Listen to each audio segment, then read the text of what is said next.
Hey folks, good evening to you. Welcome wherever you're listening from all over the world. My name is Kalu Aja. Welcome to another money space with me.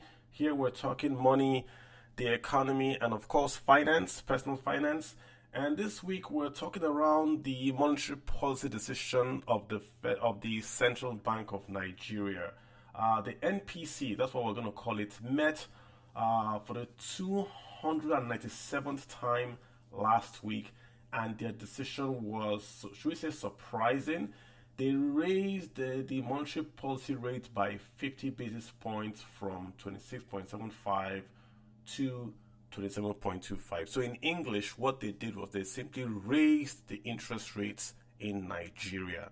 How it works is this: when the central bank raises rates, it's telling banks that if you want to borrow from the central bank by maybe selling your securities or using a discount window, we're going to lend to you at, in this case, 27.25. What that means is that no bank is going to lend to you lower than 27.25 in Nigeria. That becomes now the base level lending rate because no bank will lend to you lower than what it's going to get from the lender of last resort. And the lender of last resort in this case is the Central Bank of Nigeria. So they've raised the interest rate in Nigeria. Why have they done so? Usually in should we say, finance, when you have inflation which we define simplistically as too much money chasing too few goods. When you have that too much money part of the equation, you raise interest rates so that you allow investors, number one, to fix money in the banks and microfinance banks so that there's an incentive for them to take money away from this circulation and put in banks, but also the government can come in, i.e., the central bank can come in and buy lots of naira from the market by simply offering these high rates. So look at it this way: the risk-free rate in Nigeria, the risk-free rate means the rate that when you put money aside with the federal government, which is the most secure lender in Nigeria, is now in the double digits.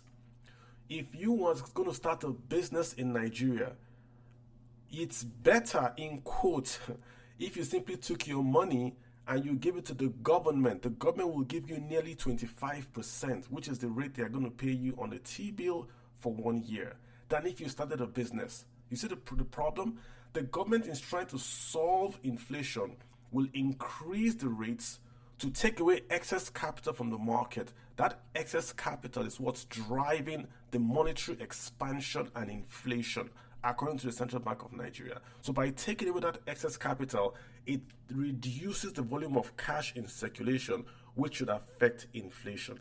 That's the whole idea. That's where they're driving to with increasing the monetary policy rate to 27. Again, there's a nugget in the speech by the Central Bank of Nigeria. They said they want to maintain a real rate of return for the foreign investors.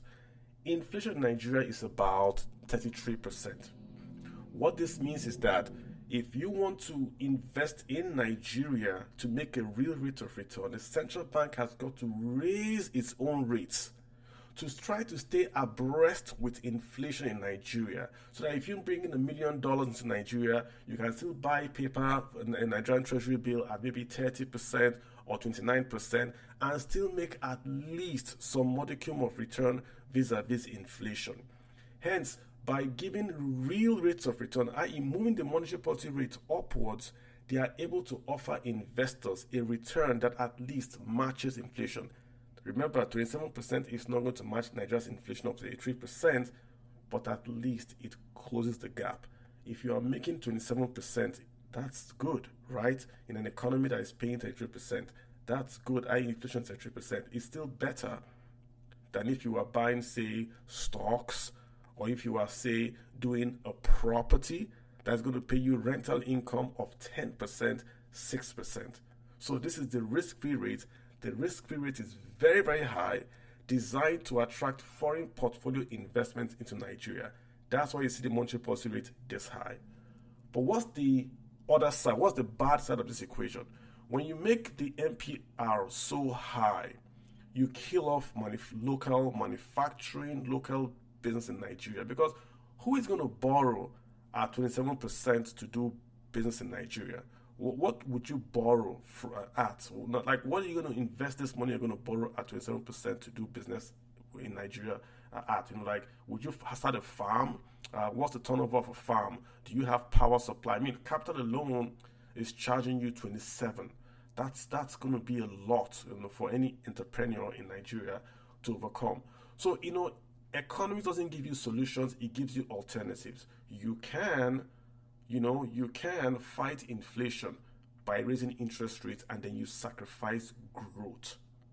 Or you can support growth by making interest rates very, very low, letting cash be everywhere, and then inflation will then run riot.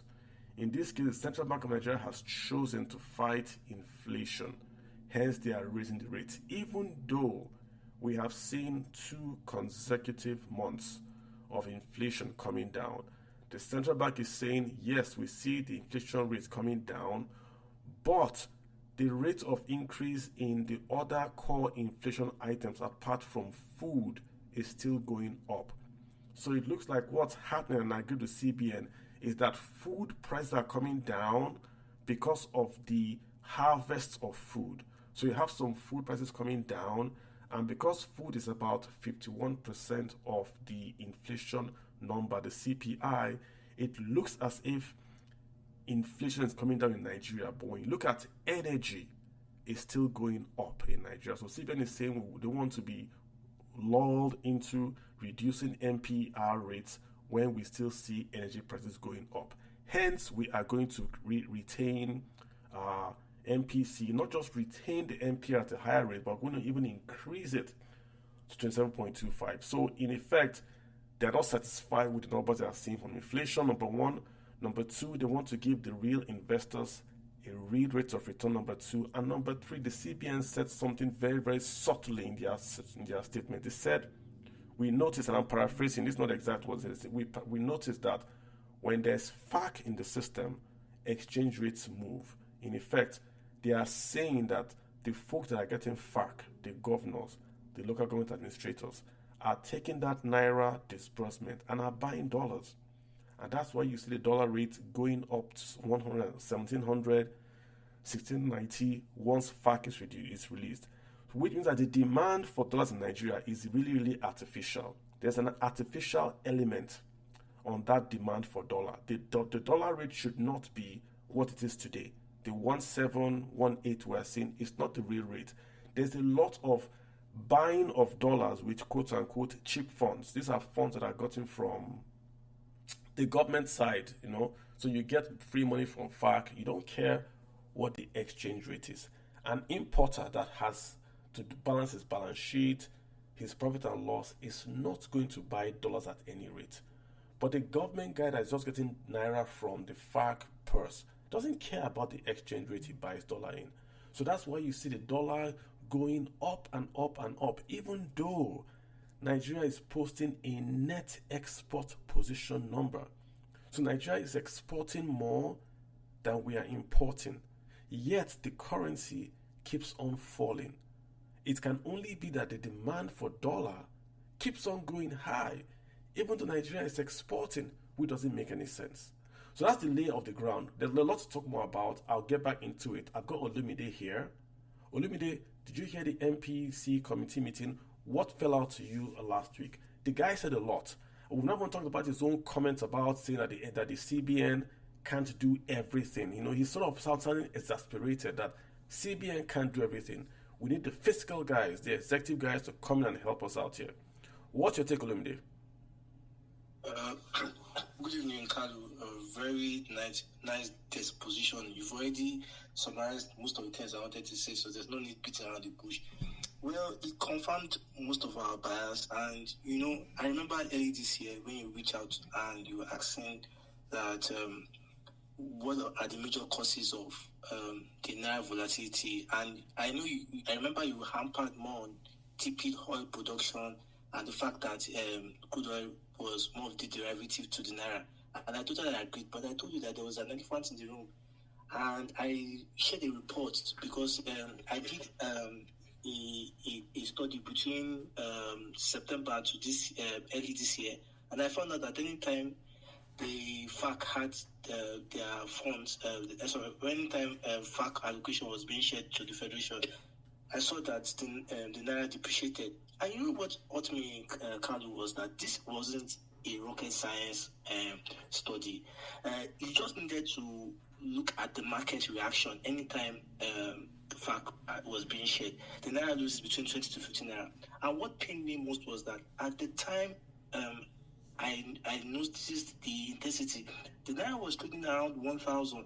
And I remember I told the CBN that, see, you really need to talk to the fiscal guys that it might become very expensive. So, Kalu, all what they are saying to me is sought after injury.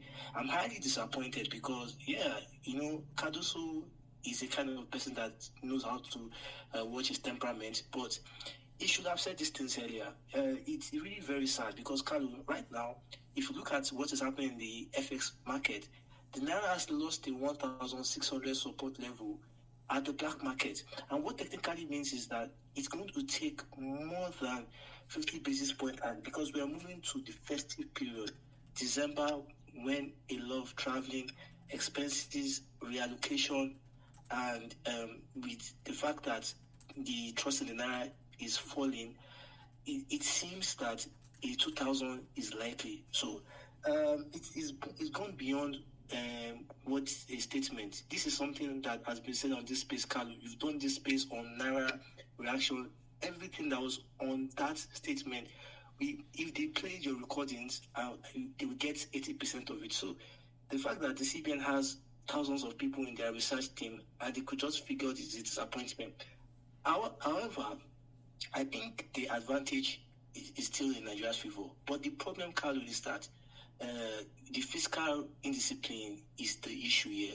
With Dangote Refinery coming to play, with the fact that we're getting much more real, because right now inflation really seems to be moderating and the MPC rate, so the differential, despite the fact is negative, is reducing. With Ghana also reducing interest rates, so there's still incentive. But the problem is that FPIs now are not even trusting the government. If you look at data from the fixed income space, profit taking was at its highest level this year. So despite the fact that the CBN has increased interest by 50 basis points, we've not seen that really trickling. The only positivity we've seen is that stocks are coming, investors are coming to stocks. You look at FCMB right now, it's almost going to 9 naira. If those that even invested are made at least 20%.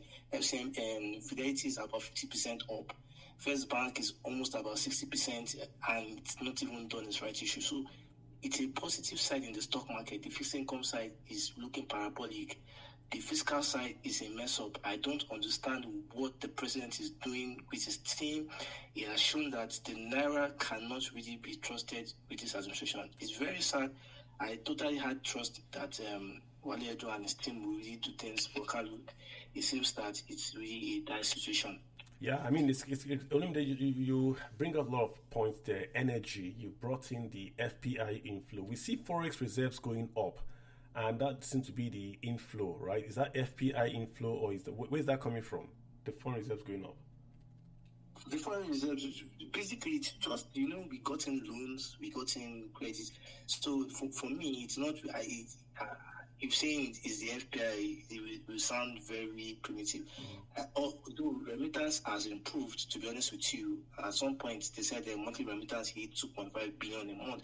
But Carlo, for a country of 200 million people, and you understanding the poor transparency in our FX reserve, because this is gross, we don't really know the net value of that of the true state of our FX. But the reality is that we are not in a comfortable situation. So despite the fact that we are seeing uptick moving to 40 billion, it merely can meet 8 to 9 million, 9 months of our import obligation. So while Cardoso has improved the credibility of our FX market, the parabolic situation in our FX market, or the dramatic stance, has made it very difficult for importers. And why I'm more surprised is that, Carlo, with Dangote Refinery coming to stream, the volatility has not reduced. So we have a political elite that still is not cutting their budget. We still have recklessness in the system. We still have unaccounted funds playing around. Too many naira chasing few dollars. Productivity very low. Purchasing power very low. Unemployment rate very high. All the indices are moving forward, and we are coming to US election. Anybody that wins is net negative for naira because I've looked at it both ways. If Trump wins, most likely digging more fossils, oil prices will get surprised. If Harris win, she's going to go more into renewables. So definitely it's going to cap oil prices. So Nigeria is just caught in between races, and our policymakers are not making that adjustment. Because it's really a dire situation as we speak. I mean, the biggest change for me in the CBN's take was them coming out to really blame. It was very, very nice blame, but a blame also the same. Members observed the correlation between FARC releases and liquidity levels in the banking system, as well as its impact on the exchange rate. Meaning, once they release FARC, money is stolen and money is used to buy dollars. It's right there in the CBN statement. And that should, for me, in any country, should trigger the EFCC to start to now go after how FARC money goes from FARC to dollar purchases. Because we blamed Binance. We said Binance was the cause of the Naira falling. But the Naira has fallen more, and the CBN is now saying, the same CBN that blamed Binance, the Binance guys in court today, the Binance guys can use this statement as a defense. CBN is saying that there's a correlation between FARC releases and its impact on the exchange rate. So what should be done? Yes, Carlos, the honest truth is that I just think it's not that I don't feel things can not be done, but things will not be done. All these Katia, all these Richard Mille, all these luxury cars, where did they come from? Nigeria doesn't produce any of these materials. You see these optics around the political elite. Definitely, it was bought in from imported. It was bought in from the black market currencies. So the truth of the matter is that there's increased inflow in the black market, and there's TP supply of FX in Nigeria. So at some point, you see the CBN cannot really interfere because the truth of the matter is that what we realize is that when there is a kind of cap, because of the inconsistency of the CBN, the cap is broken. So as we speak, I think, just like you said, if these guys want these things to be done, I spoke with some investment bankers, and they told me three things that we can take the China approach. Why are politicians running domiciliary accounts, Carlo? Why are politicians running domiciliary accounts, for heaven's sake? Why are politicians using foreign FX for campaigns? Then the rate of imported vehicles among the political elite it's a big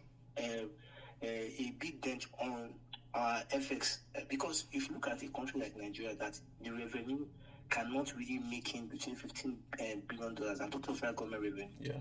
And you look at the number of bulletproof cars, each state much less than the presidency spent about 9.2 billion. Yeah. 9.2 billion in 3 months. The president, you see, that's the problem I'm having. And I'm saying this clearly. The first lady is spending money, billions, on decorations. I just saw a report today, a guy published a report today that all the state governors spent $300 million on refreshments. All the state governors in Nigeria, dollars, I'm not naira, dollars, 300 million or 600 million in dollars. I tweeted it. How is not possible? No, he quoted the source. He quoted the source, dollars. So he converted naira to dollars, but the dollar equivalent is about 300 or 600 million dollars. Just think about that for a second. This is a nation where people still don't have food. Crate of egg is 6,000 naira, but the governors, all the governors, are spending a combined amount of. I think someone will share that. I'm going to look for it here. $300 or $600 million. The guy quoted the source. You have. No, it's possible. No. He quoted. He attached the source there. I think I retweeted it. I thought you were mentioning each state. That's why I felt. No. All the governors combined. Okay. So you look at that, and you look at the ASAP, the policy that was passed by the plan, the short-term plan to bridge the hunger, the issues that led to the protest in Nigeria. I read a report that the import of food has now been quote unquote abandoned because it's too bureaucratic, too many laws. You know, we said this before. Import food. They took a year to agree that yes, they had to import food. Then to import the food, they put in criteria. It's like NASA launching a rocket to space. The criteria to import the food, you must have this, you must have this, you must have this. Now we are almost half of the days into the window to import the food. What's going to happen? The window would expire, no food will be imported. Inflation is still not going to go down. So, got back to Mr. Wale Edu. It seems that he's a theoretical Wall Street guy that doesn't want to get his fingers dirty to go into the mud and get things done. The Nigerian Customs reports to him. Nigerian Customs is raising export exchange rates when the market raises export rate. Why can't Mr. Wale Edu tell Nigerian Customs to use 20 naira to $1 and do it tomorrow? What is there any law stopping him? Carlo, I think if you look at, to be honest with you, it's beyond Mr. Wale Edu. And that's why I feel like one of the things I really love about President Obasanjo was that the people he put in his economic team were people that have the charismatic sense of responsibility, and he gave them that support. So there were times that people wanted to attack Ngozi, Rufai Ribadu, and President Obasanjo at that time gave him the political support. We're not seeing that from President Wale Tinubu.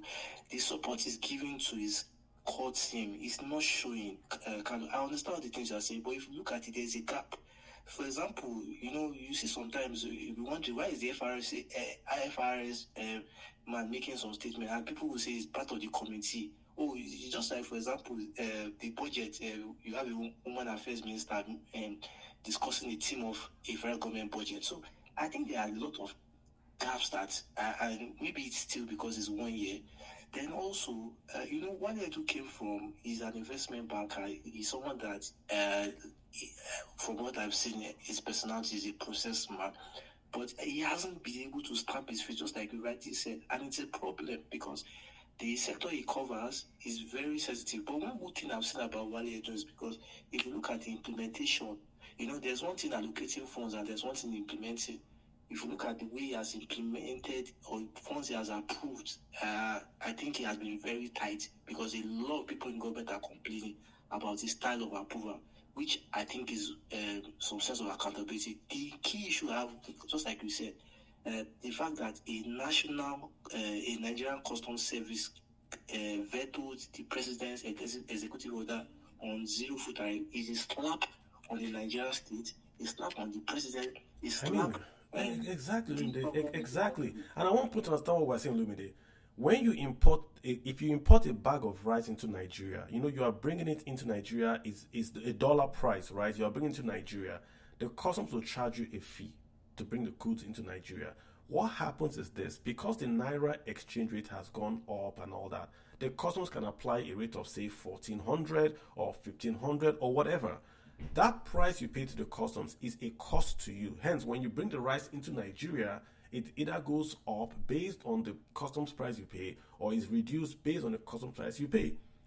That customs price has no correlation with the exchange rate in Nigeria. It's a fee customs is collecting. So it's not as if customs is saying, there's no swap arrangement customs has. There is no forex backing customs has. Customs has no forex exposure. Customs is just collecting a fee.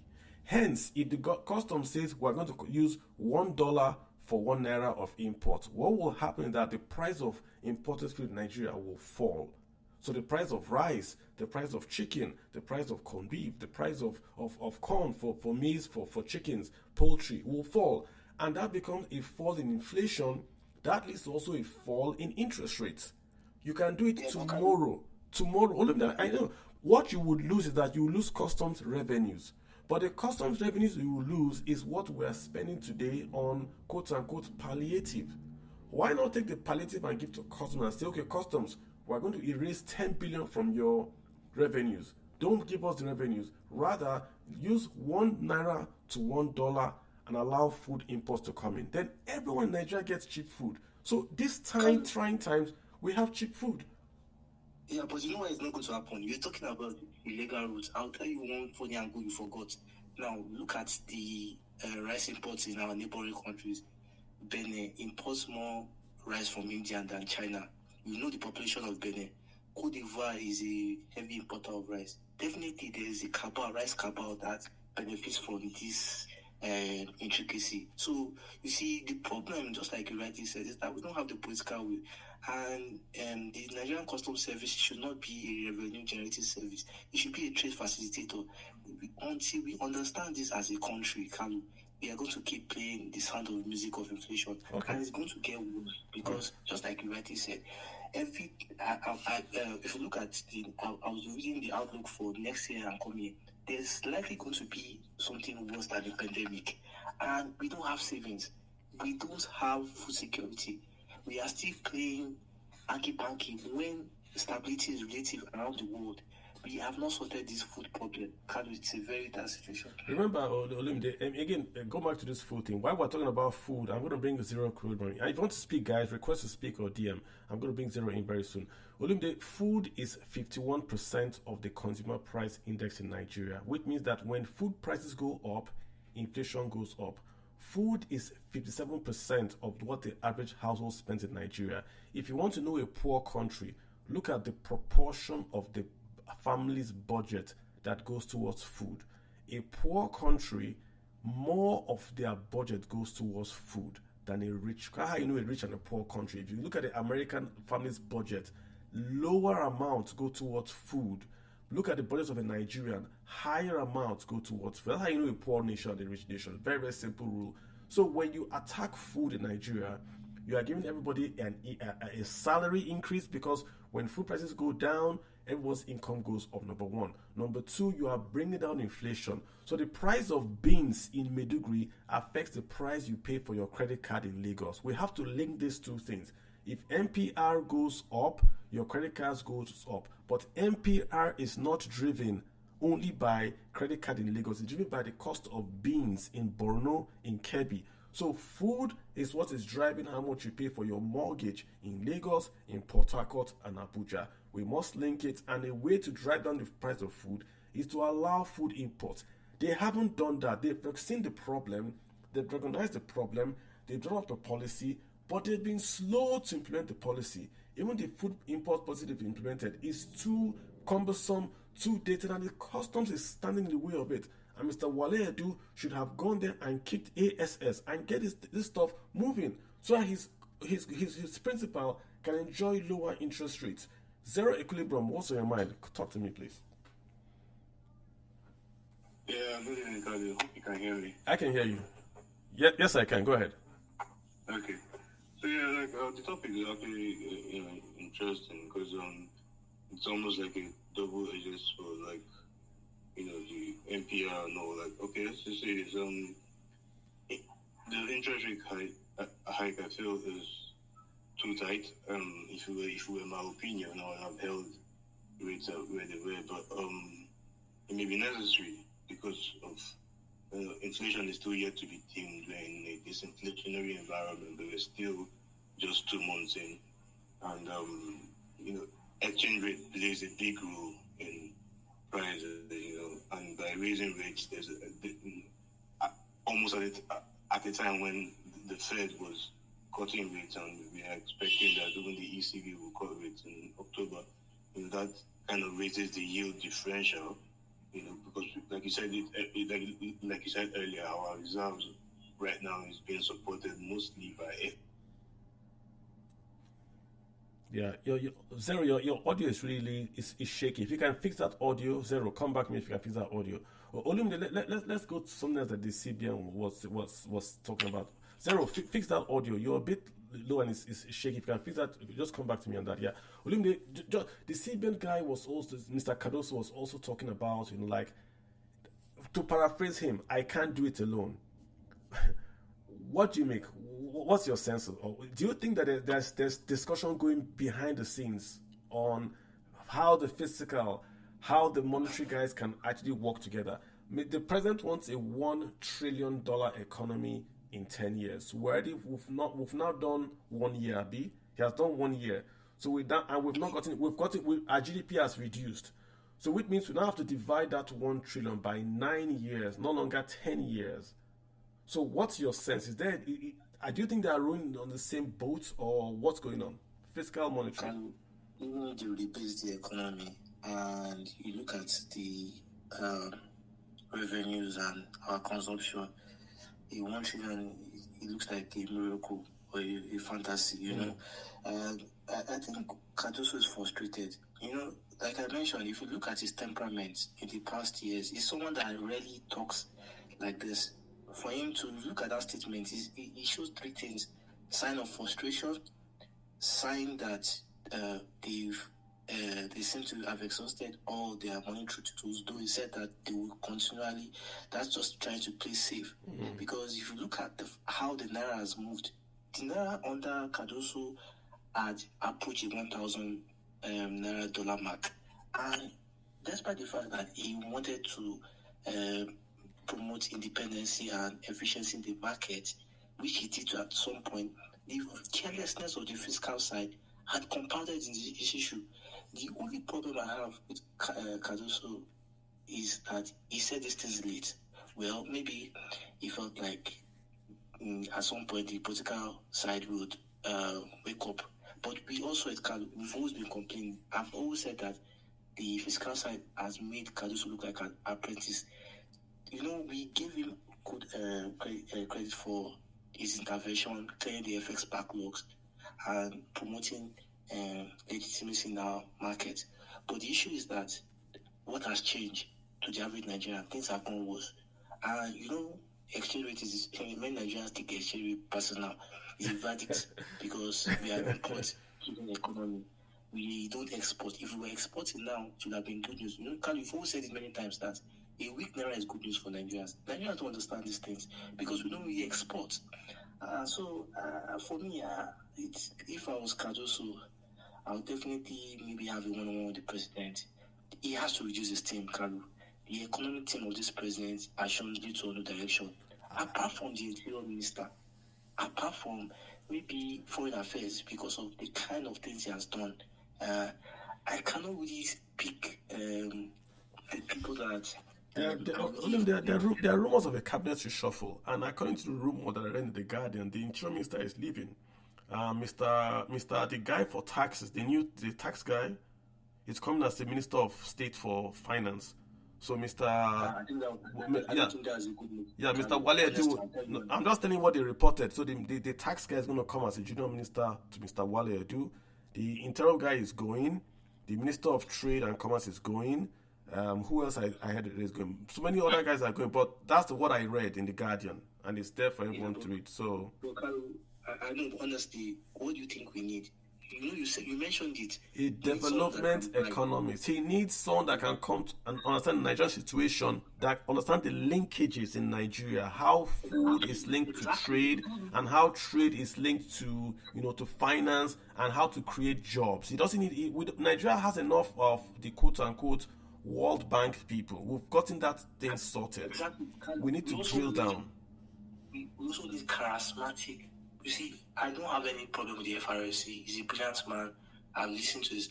But you see, one of the things Ngozi Wella did that a lot of people don't understand, it's not even the intricacy about running the finance ministry.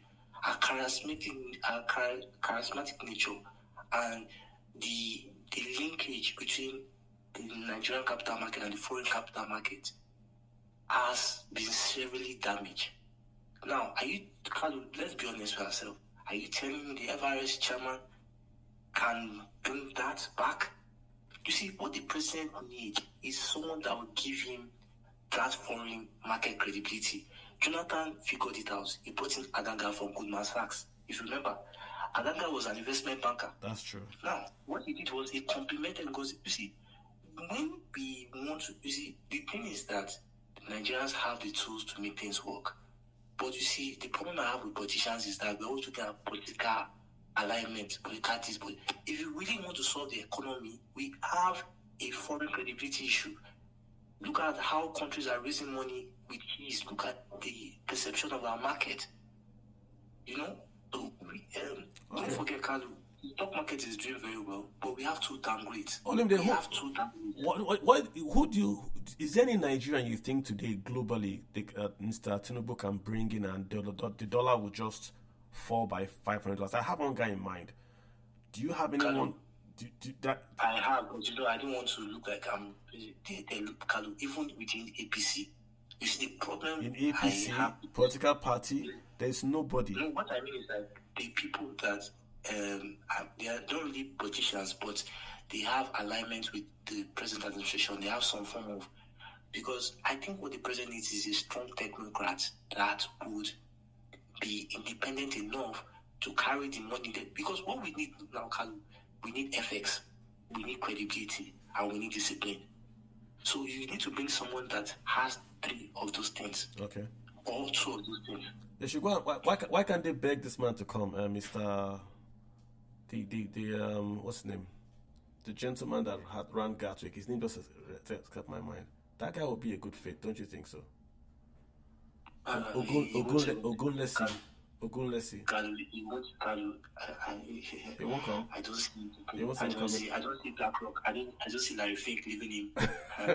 Okay, for 2 years to run his nation, I think he will come. If you bring him coordinating minister or maybe make him ambassador extraordinaire to bring in FX or special advisor, I think he will come. He will come and help. You know why Ngozi Iweala came to Nigeria? President Obasanjo gave her security, political guarantees. You see, for you to bring those kind of people, you must really make some huge. That's why Ngozi Iweala brought in Aruna Hotel. She was able to bring in her team. Are you telling me that? That's true. Are you able to allow Ogunlesi to bring in his team? Okay. Under this administration? Just throwing it out there. Let me get zero equipment. Zero is your audio backup now. Zero, come in. Yeah, I hope so. You got a buzz on the audio. Yeah, can you hear me? Yes. Is it better? Yeah, go ahead. Is it better? Go ahead. So, like I was saying, like the interest rate hike, I feel it's too tight. I would have held it with a decision, but probably necessary because inflation is still yet to be tamed. We're in this disinflationary process, but we're still just 2 months in, and exchange rate plays a big role in prices. And so by raising rates, almost at the same time when the Fed cuts by 50 basis points, even China reduced its reserve requirements, or major central banks are doing some form of easing. The ECB is likely to ease in October. And that kind of raises the yield differential and keeps the FPIs, like you said, which has been the main backing of our reserves, coming into government securities, which is necessary. Yo, zero. I'm sorry. You're making some good points. Your audio is really off. I'm not sure what you're using, but your audio is off. Hello. Yeah. Can you hear me? Yeah. Go ahead. I hope it's better. Yeah. This is much better. Okay. If you can start from the top, really, because you are making a good point. They're always supposed to follow. Okay, let me start from this. The interest rate hike and especially the CRR, I think is a little bit too tight. If it were my decision, I would have gone for just holding it, both CRR and MPR as well. But it might be necessary in that inflation is still yet to be tamed, and exchange rate plays a big role in prices because there's a pass-through effect, and by raising rates almost at the same time when the Fed was, cut by 50 basis points, they're expecting the ECB to cut in October. That also raises the yield differential. And like you said, FPIs have been like the major backing of the reserves. So it keeps it coming in, which is essential for now. But that's short. Let me get TechSoft. Let me get TechSoft here. Olumide is making some good point, but yeah, TechSoft. What's your take on this? TechSoft hopping. Yeah. For me, I just feel that a lot of most of the leaders we have in respect to the financial part of Nigerian economy, I just feel that those guys are are just more or less like they want to align politically rather than doing their work. So he talked about bringing somebody who can bring down the cost of exchange rates, who can do the work and bring that exchange rate. But I feel that it will still be difficult because the entire administration is more of politics. The eagerness to do the work is lacking, and it's difficult. You see, each time you only see a custom, they're generating billions or trillions when it comes to revenue, but it doesn't really speak when it comes to the things we can afford, the things we can afford to buy, the economy in general. Nothing. Incomes are they're generating revenue, but it doesn't speak. Most times you want to bring in things, and the cost of shipping in things is quite expensive. But I just feel that there's something is not just right with how the entire system is designed in Nigeria. And you understand the point we're making about this customs exchange rate, because it's an arbitrary rate. They say they get the rate from the CBN, but they can still use $1 to 1 naira. They don't have any obligation to use any rate. They can use any rate that they want to use. So I'm agreeing with your point completely. Even though they will say the rate is quoted by the CBN, they can subsidize that rate tomorrow, and the effect can be felt tomorrow. But they don't. They want to post IGR. Why are they interested in not doing what is right? Like, there's something that is beyond whatever we were seeing on the open. The concept understands that if they subsidize the rates, it's beneficial to Nigerians, but they choose not to do it. So it raises the question that why are they not doing it? Why is it difficult? Like, if it's going to be beneficial, it's going to bring down the price of food. Why is it not being done? So it's about that there are a lot of things that you're trying to understand, but you can't even understand it. True. If I can weigh in here, the customs is the revenue they bring in is a major part of the whole or a major chunk of government revenue, and since we are having to borrow a lot, it's tricky in the sense that you want fiscal policy to be balanced. You want to get as much revenue as you're getting, as you can get, if you know you're going to go into heavy deficit financing, and with the tight rates and all that, the CBN basically is just doing what it needs to do. Cardoso is being data dependent, and the data says tighten. The lack of direction on the fiscal side means inflation keeps rising. Like you said, food is a major part of both CPI and the common man spending, energy as well. These are major drivers. And by default, if inflation keeps rising relatively, monetary policy would somewhat have to remain in a restrictive territory so as to tame the naira flight, and by extension, exchange rate and its pass-through effects to prices. So, on the one hand, we have to borrow to keep the naira afloat and subsidize and to fund the budget as well. I agree with you. Let me trace at you. I agree with you. Revenue. So it's a tricky situation. Let me trace at you. I agree with you. Look at it this way: the ASAP plan. I did my calculation. It's going to cost on the surface about 2.something trillion naira to implement the ASAP plan. That includes the clearing of land, the importation of food, the buying of tractors, all that stuff, about 2.5. Nigeria is going to borrow about 4 trillion from the World Bank or so this year. The point I'm making is this, right? That revenue that the customs is posting as revenues, that collection as revenues, they can post it as an investment to say we're not going to collect revenues. So the revenues become now, what do they become? It becomes zero. But that 2.5 that they post as revenues becomes a tax break to Nigerians. So when you are importing the food to Nigeria, the food in Nigeria, the price crashes. Who loses? The government loses. But the government is still going to spend 2.5 trillion. So instead of spending this 2.5 trillion to import the food, why not simply say customs, don't collect revenues? So there's no leakage anywhere.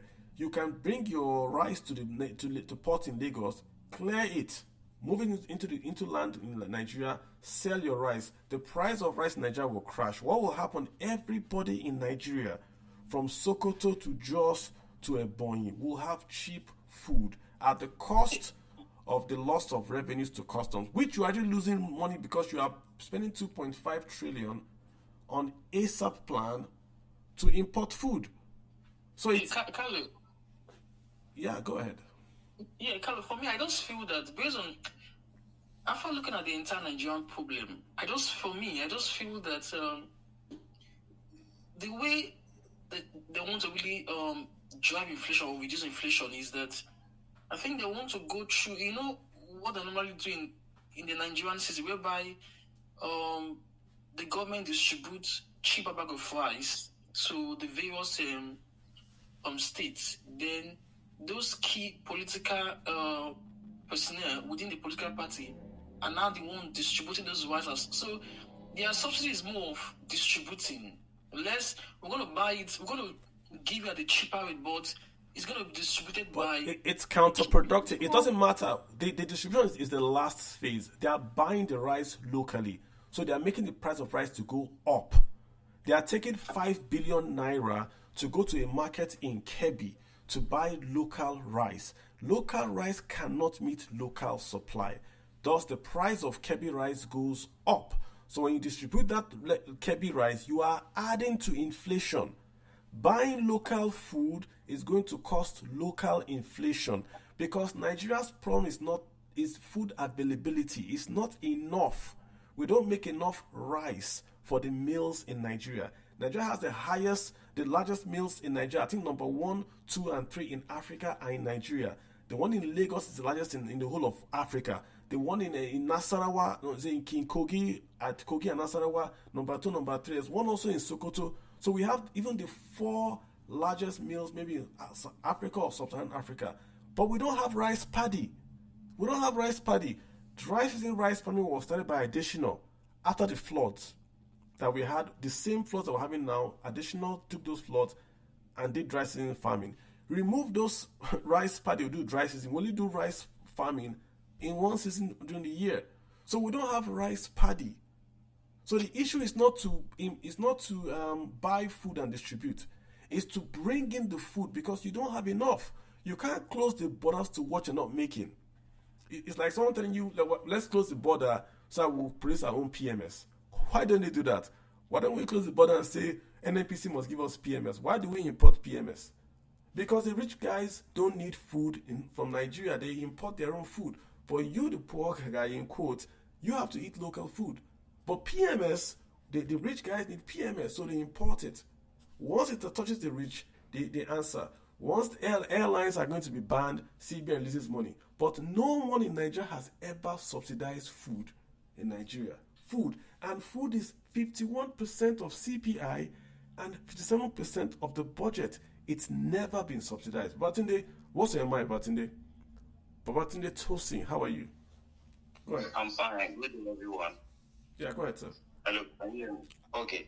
Yeah, I really want to talk about the food importation. For me, I believe we really don't need it now. For me, I think we need to just increase our supply, our food supply for now.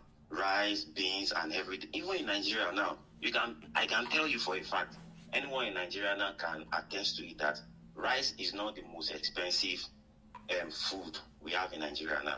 The likes of beans and maize are even more expensive than rice now. So for me, I think we just need to increase our supply, our local supplies. And how can the government do that? Is to just try and roll out loans, grants to everybody that is willing to farm, either crops or livestock. I think that's the best thing. So when we do that, fine. If I know once they roll out loans and all that, our dollar the naira might fall. But if it falls, it doesn't. Sorry, yes, I apologize for interrupting you. You know, I was alive when we had Operation Feed the Nation. Okay. It's the exact same thing you are saying. Operation Feed the Nation. Do you know what that was? Yes, I remember. I was not Obasanjo. alive. Yeah, Obasanjo. Then we had MAMSA. Then we've had every president or head of state in Nigeria has done. Let's diversify the economy. Let's go back to farming. Babangida says go back to farming. Even the Tinubu farming, I will do 50 million youths. Everyone says it. The reality today is this: Nigerian farmers at a point went and told the government to ban imports of maize. The government banned imports of maize. Poultry prices went up. The reality, the cold hard number is that Nigeria doesn't produce enough food. Cassava. Nigeria is the largest producer of cassava in the world. Same with yams. But food is expensive in Nigeria, not because we don't produce, but because we don't process, harvest, post-production. So when there's harvest, there's maize everywhere. You see maize in all the gutters. You see maize everywhere. We'll eat maize, we'll throw away maize. But after maize season, you can't see maize again. Maize goes up in price. Same with mango. Same with orange. So there is nothing you can do on earth that can increase the price, the volume of maize planted by 20% in a year. You can't do it immediately. You must import as a short term, and not for long-term import. It will kill farmers in Nigeria. For a short term, 90-day window, you import food. That drops inflation. Then medium term, you do what you are saying. That's what you're saying. You then increase the yield. You do the acreage, which is what the government is doing with the ASAP plan. The ASAP plan says we're going to clear more land. We're going to bring in tractors. We're going to bring in fertilizer. That's the medium to long-term plan.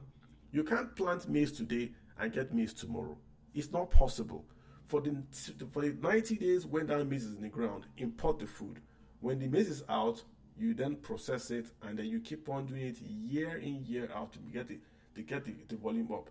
Dangote had Dangote tomato factory in Kano. He couldn't get tomatoes for his factory. Dangote tomato is the largest in Africa. He couldn't get tomato. The rice mills that are quoted all over Nigeria, they don't have rice paddy. There is nothing you will quote. Nigeria doesn't have the largest stuff. What largest refinery? We have no crude oil. What largest LNG plant? We have no gas. Largest rice paddy? We have no rice. Largest tomato plant? We have no tomato. Everything you quote, cart before the horse. The system is broken. And if it's broken, you rebuild it. So what you're saying is completely correct. But I think we have to be realistic and say we cannot grow food in 90 days, which is the whole plan. Bring it food for 90 days, after which you can then do local ones. I don't know if you want to add anything about it because I interrupted you. But did you want to add anything else? Yeah. No, that's just what I want to say. I just feel we need to increase our supply. Gotcha. And for me, I believe we're on the same train for more than 6 years, because Buhari has closed the border for more than 6 years now. Since then, if we have been increasing our supply, I think we should be somewhere by now. Even now that the dollar is up, it should be an advantage for us, because by now we should be exporting our food to other countries, our neighboring countries like Burkina Faso, Exactly. Togo, and all that. Exactly. If we had more supply, our farmers would be millionaires today, because with the weak naira, we can export that cassava, and our farmers in Ebonyi, in Kogi will be billionaires. But we're not, because we don't have enough. Let me give you an economic story. Pure water. Before pure water, people formed the union and wanted to increase the price. Pure water was the only commodity in Nigeria that the price did not go above 5 naira. Do you know why it didn't go above 5 naira? Supply. Anywhere you go to in Lagos or in any city in Nigeria, you see pure water. Different brands, different whatever. You can't increase your price of pure water, even if you're making a loss, because once you increase your price, there's a substitute. People go and buy the next one. It's 5 naira a bag. End of story. That was it, because the supply, whether it was clean water or dirty water, was immaterial. The point was that it was available. Hence, the price stayed still. It is supply that keeps prices low. If there's supply of food in Nigeria, the prices will fall. You don't need any government to show you. Once there's supply of something in the market, the price will go down. So if the price of food in Nigeria has not been going down, it's because there is not enough supply. It's basic economics. And we can deceive ourselves, and we can post chat from the government and say supply is going up. But if the supply is up, price has to fall. Let me get this Inya Luziba Itesi. If I got that name wrong, I apologize. Inya Luziba. Yeah. Yeah, a little bit correct. How Yeah, you good doing? evening, everyone. Yep, go ahead. I'm fine. Yeah, so I want to talk about the food production issue. I think there need to be intentional food production, not just looking at the federal government, but the state governors. What exactly are they doing when it comes to food production? Every time you hear we are rolling out a program, for farmers and blah, blah, blah. The truth is that most times these monies they say they are giving to farmers is they are not real farmers. The people in the villages that are farming, the smallholder farmers, don't get these soft loans or the farm inputs. So that's when it's time to distribute, either it's through, let's say, maybe the agri development program in their state. You see politicians coming with all sort of lists. They will come, my constituency people, So this money is shared to, I call them fake farmers, audio farmers. They are not the real people farming. So if food production can be intentional such that the real people that are farming, they are the ones that get these resources from the government, I think it will go a long way. And once there is supply, like you all have said, the food price will come down. And then you still have the issue of post-harvest losses. When the food is in season, you just have food just waste all over the place. We are not even the value chain, looking at the value chain of all these food that we produce. So a lot of things can be done, but our governors, are they intentional about it? It's only when they're intentional to produce food, that's when we can have a reduction in food prices. I think that's a brilliant submission. I think you're totally correct. Like anything that we've said here, we're linking this food to the topic because CBN is talking about inflation, and CBN is saying that they're raising the NPR because even though food has come down, energy and the rest are still up. But food is a key factor for inflation in Nigeria. So we're talking about food. Let me also address this your governor's issue. You are completely correct. If the governors do not focus on food will not, or agriculture will not be a main thing in Nigeria. Let me give you a story. Before Nigeria became Nigeria, when we had northern Nigeria, western Nigeria, and eastern Nigeria and middle, the largest export of Nigeria, the one I've seen as at before 1960, Nigeria's largest export was groundnuts. So the north of Nigeria, northern Nigeria, were providing more forex to the Confederation of Nigeria from selling groundnuts. And I posted it here on my page before. You see it there. The British posted it. Northern Nigeria was bringing in more forex to Nigeria. This was before oil was discovered, though, right? When Nigeria became a federal republic in 1969 or 1970s, we then changed to FARC. We then had the governors lost their ability to tax local industries, and only the federal government could tax, and only the federal government could incorporate companies. What happened was that the north of Nigeria abandoned agriculture and then focused on crude oil because crude oil was now a federal resource, no longer a state resource. Before 1970, crude oil was state, i.e. the revenues went to the region, not to the federation, to the region. So it's going back to the point you're making about state governors and all that. If we want to be intentional about agriculture, we've got to give states the power to incorporate, right? Incorporate farming, conglomerate farming, and to also tax them and to also own them. States own the land, thus states should be able to ensure to basically own the land, incorporate companies, and own the resources that come from that land, not federal government. The federal government has no business taxing corporations in a state. I don't think it should just be the federal government that will take corporate income tax, register state companies that want to do business in court. I don't think so. The state should be given that power because they own the land. Federal has no land. States own the land. The Land Use Act should be working for the state. It shouldn't be one all-encompassing land law, but the states or the regions should be able to have their own land laws, which should then drive agriculture, which should then make us more mechanized, and then should then drive this fall in food prices because there's more supply. But let me let Ken hop in here. Ken, what's up? Yeah, good evening. Good evening. Thank you for the opportunity. Great discussion so far. Well, for me, on this matter, I will say what I've said before, because Mr. Cardoso, even though he's sounding very frustrated, because since he assumed office, he's been doing the right things. I would say that, with my chest, looking at what he's been doing on one side, which is the monetary side, and as he has said, he can't do it alone. He's being faced with the fiscal side that is indisciplined, the fiscal side that makes allocation for an illegal office like the First Lady's office and allocate billions to fund offices. And that's just an example. We can see the receipts of a lot of spendings, on what? On imported vehicles. Largely imported vehicles. On decoration for the First Lady. Decoration. Exactly. Or decorations, the Vice President's house, building houses for judges. And, you can see all these spendings are geared towards people who are close to this administration at the end of the day. And where you need the spendings to go, and where you need to tighten your belt, so that you can complement the effort of the other side, so that your economic KPIs can start to improve. They are not doing that. So for me, I'm sorry to Mr. Cardoso.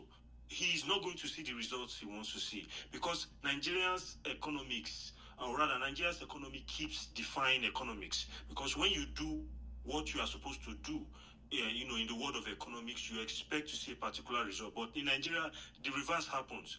To be honest, 6 months ago, I was confident that by the time this Dangote's refinery comes on stream, and, with the efforts of Cardoso, we would see Naira, go down even below 1,000. We saw it hit 1,000.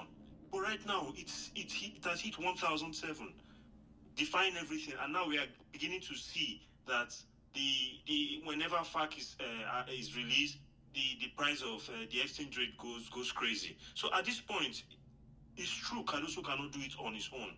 You require the fiscal side to come and help, but exactly how can they help? Because they are all linked together. If you go after domiciliary accounts today, it's like going after the less than 1% so-called elites in Nigeria, and they won't want that. They will all come out and fight.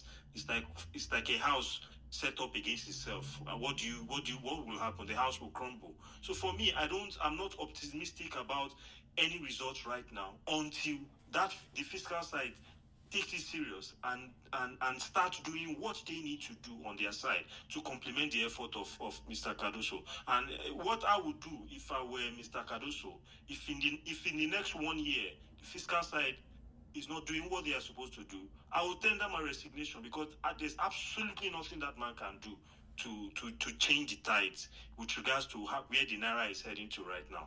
I think I'll leave it there. Thank you very much. The Naira is at 1,700. Who can bet here that the Naira will not get to 2,000? I was a bit worried when I saw the CBN selling dollars again at below the market price. It's the same scenario. Do you remember this same scenario when they were selling dollars a few days ago? Exactly. We are getting to that point again where we start seeing that arbitrage. You remember that arbitrage of over 300 Naira spread? That politicians exploited. In fact, they borrowed money, they borrowed dollars and shared it amongst themselves. Why can't the BDCs go and get their own dollars? Why do the BDCs need the CBN to give them dollars? What I've never understood. Only Nigeria does that. This only happens This only happens in Nigeria. Only Nigeria. No other country does it. Only in Nigeria. Different rates. We are back to it again. Gotcha. The matter is that he can't get dollars. What's his capability? How many? Look at our exports, Carlo. How many Nigerians bring in $10 million a month? Even some banks, if you look at NBS data, in a year, some banks, capital importation is not even up to $5 million. But what about the $500 I saw bringing from? I go to London, I'm coming back, I have $100 in my pocket. That's what you should target. You should target those $100, $50. That's what you go to all these countries for tourism. The BDCs are the shops. Why are we making BDCs this big institution? BDC is Mama Put. Give Mama Put license. If you come to buy a ECAWU and you are from Canada, you are paying, let her collect dollars from you and take it on her BDC license. Why must BDC be this corporate wearing suits? Yes, the reason is because of the way our FX market is being positioned. You've forgotten that this is an import-driven country.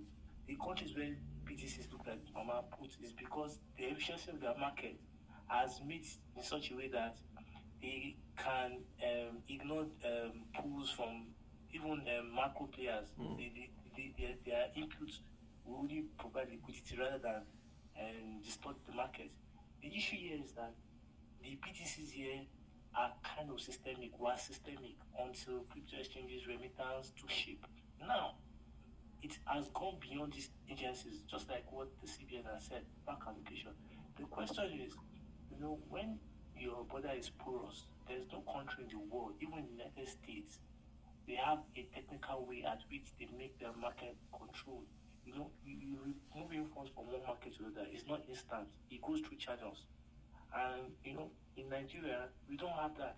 So, the truth of the matter is that, just like what Kenneth said, until fiscal discipline comes to play, when Pharaoh of Egypt needed help, God did not send food, God did not send money. God sent Joseph to portray fiscal discipline. When every great country, why nations failed, I read that book over and over. Institutions are created to bring in efficiency and discipline. We don't have that. We don't have that. So until the system has blocked all the leakages, I'm sorry to say, whatever Cardoso does, it will shut them. Interesting. I like the reference to Joseph and Egypt, but let's also remember that the Pharaoh only succeeded because he listened to Joseph. In the end, Joseph could give him a dream, but Pharaoh was smart enough to say, "You go implement that dream. You go do it." He didn't say, "Okay, my brother will go and implement the dream. Thank you for your analysis." He said, "No, you go implement the dream," and he gave Joseph the power and everything to implement the dream. Not, "My brother will do it. Thank you for your service." I hear you. Babatunde, what's on my Babatunde? I think you guys just hit the nail on the head right there. What we are battling here as a nation is a lack of political will to deal with issues. If you look at all of the success we had, the bit of success we had under the Obasanjo's regime, there was the political will to achieve success. Maybe not completely. There were a couple of things that administration could have done better. But there was the political will to, one, go after the right Josephs. Olumide mentioned that earlier. Obasanjo was very deliberate. Jonathan did a bit also, going after the right people with that clout to help smoothing things out with the international community, listing the Nigerian bond on very critical markets. All of those things were deliberate and things that required the political will of the president. Right now, the president seems to be blinded by his loyalty to a lot of people that are grossly underperforming. For one, Cardoso expressed how the physical side had let him down. But for me, I won't only inch the performance of the fiscal side on the ministers, especially Wale Edun, who is the coordinating minister for the economy and also leading finance, but also the president, because everything that has to do with the fiscal side has to do with a lot with politics and the president also. We've talked about the fact that the spending has been very, very loose. The level of leakages that we have in government today. So if the president lacks the will to stem all of these things, we are going to be here discussing the same thing come by the end of his tenure as the president of this country. The last 8 years under Buhari was the same. The fiscal side didn't enjoy that political will to give backing to critical people. So for me, Cardoso can do all he wants to do. He's following the books as to how he should deal with inflation, doing things he's supposed to do, allowing the free market, not trying to control interest rates, and also old exchange rates to and also expect flow of capital into the economy. He's doing the right thing. For the kind of inflation we have, he needs to increase rates so that at least you can give investors real returns on their investment. So for me, what is missing here in a nutshell is the political will. And until the president sits down and backs things up, he's saying a lot of things, but nothing is being done on ground. Look at all of the things he had promised, from a new minimum wage. I was hearing reports from a lot of people around what was done for other cadres beyond just the minimum expected. It's just ridiculous. Where are all the credits to the real sectors, SMEs that he talked about a few months, sometimes last year? We don't still have that. The CNG buses he had talked about to lower cost of transportation. We still don't have anything to this. So everything he has talked about, nothing has been done. But for all of the permutation that Cardoso is doing on the monetary side, we probably would have been eating 2,500 right now. So that's my summation. Political will, or we're still going to be here forever. I hear you. I mean, sometimes I want to define this political will for me. We passed an anthem in 5 days, Abi. 1, 2, 3, 4, 5 days. Anthem was passed. Then we can't pass to import rice in 5 days. I mean, it's like we have political will for what favors us. Private jet was bought for the president without NAS. I mean, how long did that take? The NAS was even the one advocating for it. But no one has advocated for students' loan to be passed the same way. It was, we have to go through this one, go through that committee, but private jet was done, it was done. So, there's political will, but it's just like what favors them. So that's what I'm saying, that the political will to solve the fiscal issues. I agree with you. What we don't have. So when it is what the first family will need, you have the political will to get it done. Another part that we also saw was the political will to even fight for autonomy for the local government. But guess what? After the Supreme Court judgment, everything seems to be thinning out. It was supposed to be 3 months for the execution, for everybody to conduct a local government election. But I don't know, for one reason or the other, it seems the governors have gotten to the president, and that thing is also losing steam. So political will, when it affects the political elite, you see them spring to action. When it affects the masses, the country as a whole, you see them moving at below snail pace, which is absolutely ridiculous. For me, until the people wake up and realize that their enemy is the political elite, until we strike fear into those guys, nothing will change. Trust me. Electoral fear, you mean, right? Like fear of losing at the ballot.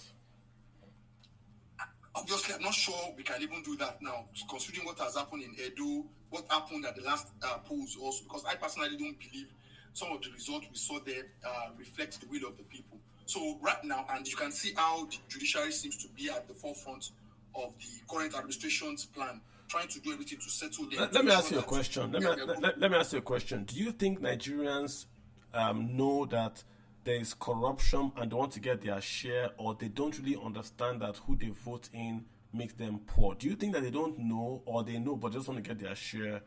What's your sense? So I don't think it's as straightforward as you put it, and I'll tell you why. I think a certain section of the country are beginning to be very, very aware, and they are trying a lot to change things. But I think also the political class understand this, and you understand that there is abject poverty in the land. So they keep throwing those peanuts to the critical mass that is ridiculously poor. And again, you know from the story of Cain and Abel, sometimes people don't even think about the future for a morsel of soup or bread, and I think that's the problem. I packed in my head. I'm praying. I don't know, to be honest. I'm just praying that maybe one day the hunger of the poor in Nigeria, because I believe all of us understand that our biggest problem is corruption. Everybody's just waiting for their turn, even the poor guy on the street. So it feels, let me just collect the 10K, the 5K I can see right now, and wait for the miracle that will happen. So let me ask you a question. If I took $1 billion and I'm a Southern Christian, and I went to, say, Yobe State, could I get the people in Yobe to vote for a Southern Christian if I give them 50,000 naira per vote? That's something I would say yes, because we saw some of it play out at the last election. So you're So saying, how so you're saying an Igbo man can win in Yobe State if he spends $1 billion and bribes the people there, they would vote against someone from their tribe or their religion. Maybe not for an Igbo man because of the way that we've weaponized Yoruba man. things against the Igbos. Yoruba maybe man. Yoruba man. Yes, They maybe call Yoruba man. He'll They vote call- yes, a, maybe they call Yoruba man. a Christian Yoruba man. Now it now becomes difficult. You've added the second layer that the political class keep using, which is religion. So ethnicity because my question is really going to the fact that that Nigerians know, but I think the Nigerians defer more to tribe and religion than to their economy. which is fanned by the political class. You can't imagine how much the political class. I'll give you an example, and this was probably one of the things that just started giving me a different opinion about Nigeria. I was serving in Niger State a couple of years back, sometimes around 2010 or 20, I think it was 2011, yes, the Jonathan election. And while I was serving, I have this Megad guy in my compound that we always gist and all of that. And the guy, everybody was always saying Jonathan. And the Friday before the election, the guy came back and the guy was like, Koba, that is no more Jonathan. And I'm like, why? He said, their imam said that if they vote Jonathan, they will lower Nigeria's flag in Saudi Arabia. And if it is not a Muslim, Nigeria's flag will be lowered and they won't get a lot of. So I don't ask myself, so if the Nigerian flag is being flown in Saudi Arabia, how has that affected you when we had Muslim head of state? The guy didn't know. But guess what? Somebody had paid the imam at the mosque to go and preach that heresy to those folks. So the political elites, they are very, I think that sometimes we underestimate what those guys are doing in terms of finding ethnicity and religion. I hear you. I just want to ask that question, just to understand if it was sometimes it's money, it's a money thing, but I don't know. Maybe some. Let me get Cliff. What's your take on what we're talking about, Cliff? We're talking about the Central Bank of Nigeria. MPR has been raised, so interest rates in Nigeria are going to go up. The CBN seems exasperated, and we're wondering what's next. Food inflation is not going to go down soon because yields are not going down soon. What's your take, Cliff?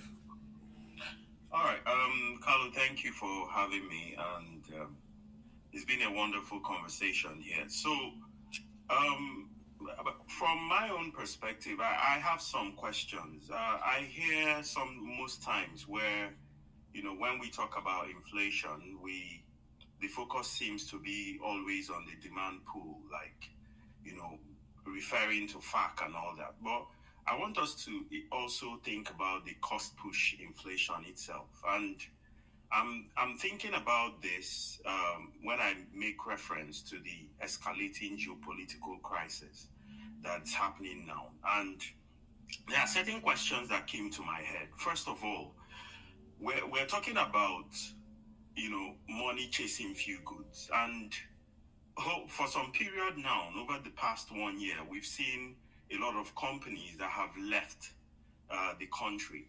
And of course, we also see that the value and the volume of goods are actually declining, I'm sure at a geometric rate, if I'm not mistaken.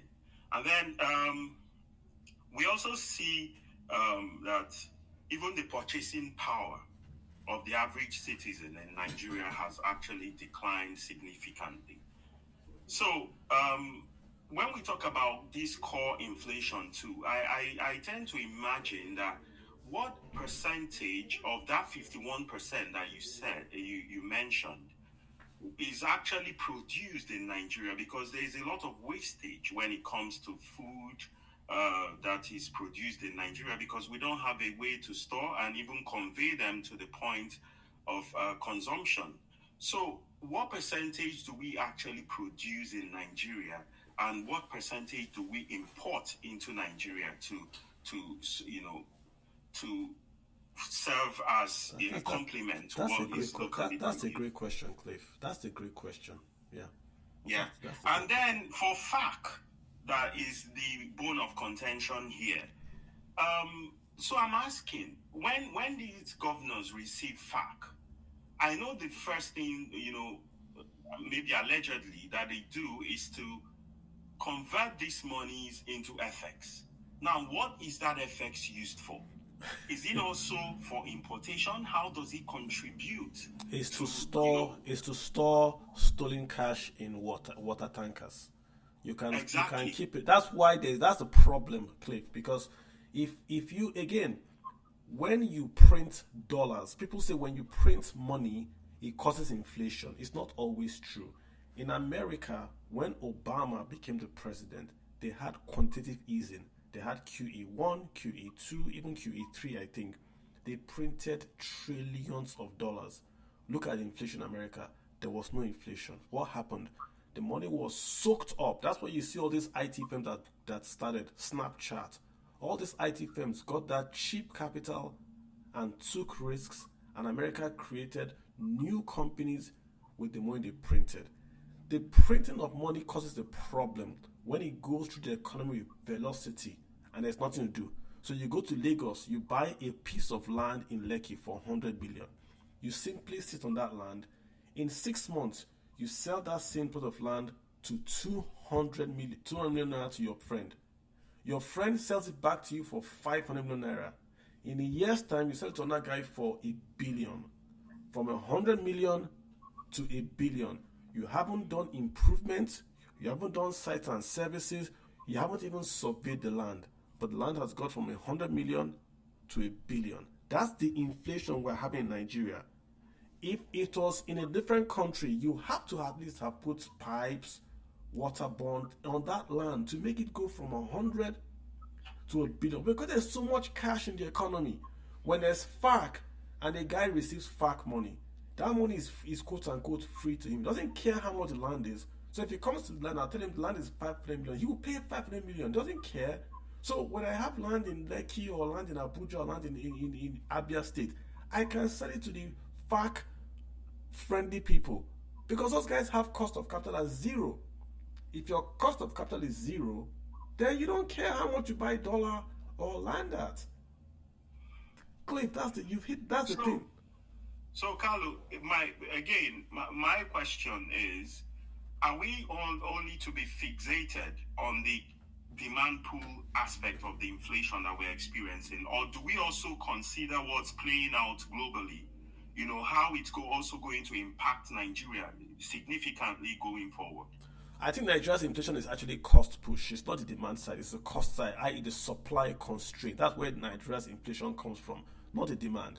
Nigerians are not consuming. How many Nigerians do you know have bought a new television or a new fridge or a new blender? How many Nigerians do you know bought a brand new fridge? They don't consume. They don't have money. If you give Nigerian workers today 1 million naira, right, they will spend it on basics that they haven't done in years. New curtain, new school tennis shoes for their kids.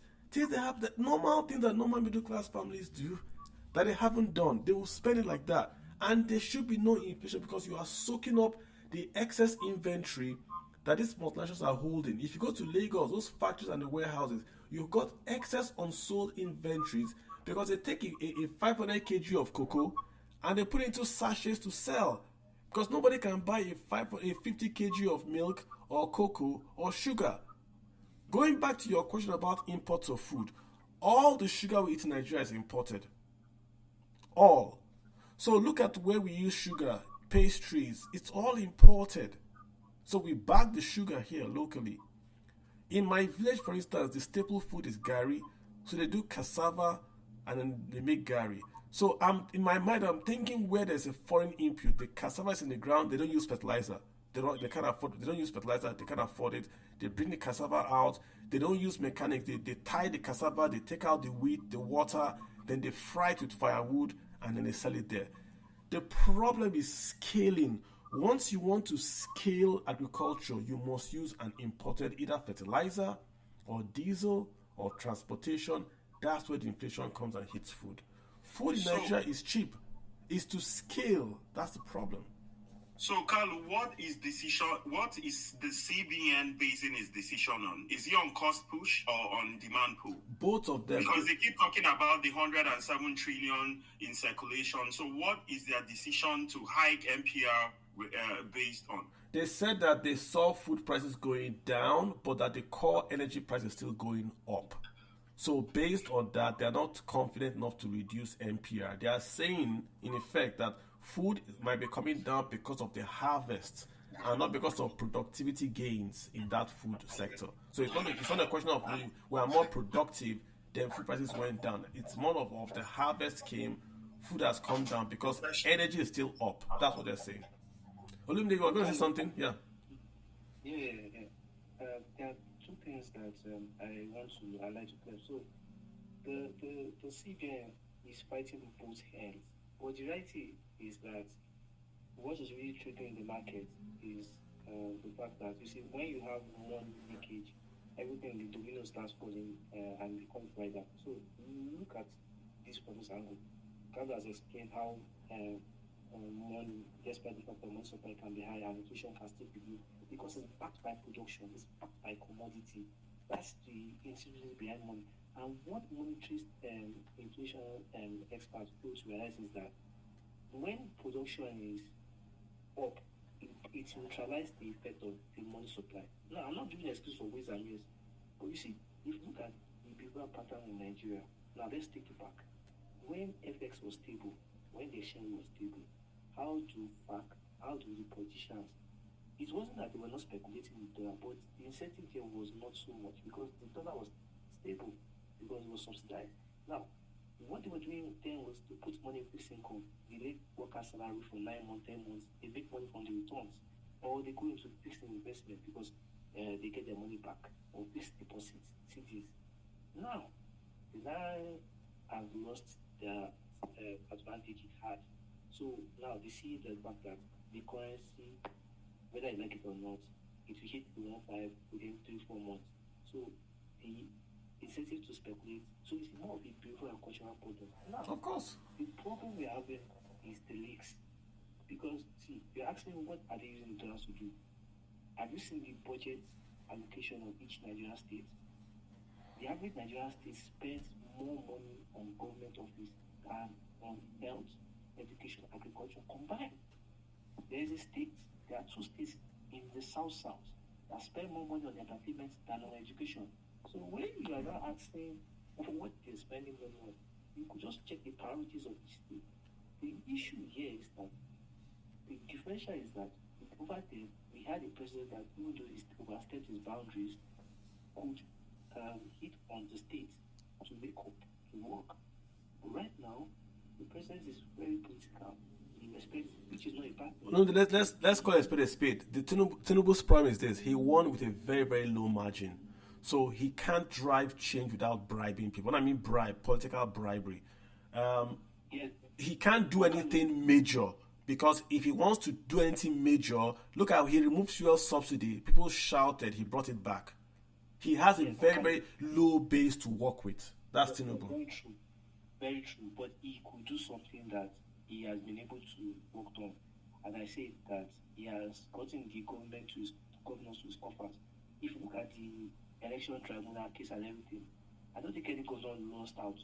And if you look at the loyalty of each governor official, because I look at the political relationship with economic development, it has been quite cohesive.